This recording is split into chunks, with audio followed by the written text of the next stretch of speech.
মুম্বাইয়ের বিলাসবহুল জীবন ছেড়ে অরিজিৎ সিং যখনই জিয়াগঞ্জে নিজের বাড়িতে আসেন, তিনি আর পাঁচটা সাধারণ মানুষের মতোই থাকেন। একদিন তিনি একটি সাধারণ লুঙ্গি এবং টি শার্ট পরে পায়ে সাধারণ চটি গলিয়ে নিজের স্কুটার নিয়ে জিয়াগঞ্জের স্থানীয় বাজারে যাচ্ছিলেন বাজার করতে। রাস্তায় বেজে উঠল হঠাৎই ওনারই গান।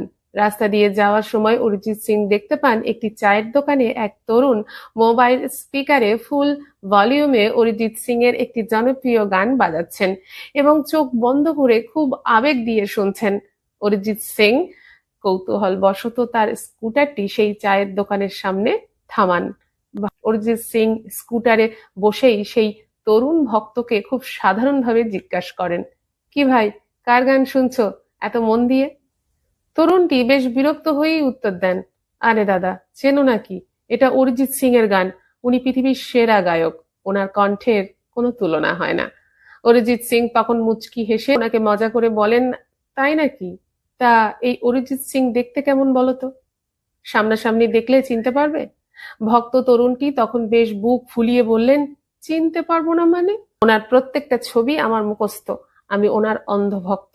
অরিজিৎ সিং তখন আর নিজের হাসি চেপে রাখতে পারলেন না।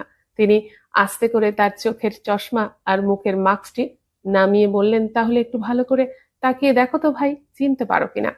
সেই তরুণ ভক্তটি কয়েক সেকেন্ড হাঁ করে স্কুটারে বসা লুঙ্গি পরা লোকটার দিকে তাকিয়ে রইলেন। যখন তিনি বুঝতে পারলেন যে স্বয়ং অরিজিৎ সিং ওনার সামনে স্কুটার নিয়ে দাঁড়িয়ে আছেন, ওনার হাত থেকে মোবাইল ফোনটি প্রায় পুড়ে যাওয়ার জোগাড় হয়েছিল। তিনি এতটাই স্তব্ধ হয়ে গিয়েছিলেন যে মুখে কোনো কথাই আসছিল না। অরিজিৎ সিং ওনাকে জোরে একটা হাসি দিয়ে বললেন, ভালো করে গানটা শোনো আর মন দিয়ে পড়াশোনা করো। এই বলেই তিনি ওনার স্কুটার স্টার্ট দিয়ে বাজারের দিকে রওনা হয়ে গেলেন। এই ঘটনাটি পরে জিয়াগঞ্জের স্থানীয় মহলে দারুণ জনপ্রিয় হয়েছিল। এটি প্রমাণ করে অরিজিৎ সিং কতটা মাটির মানুষ এবং ওনার রসবোধ কতটা চমৎকার। নমস্কার।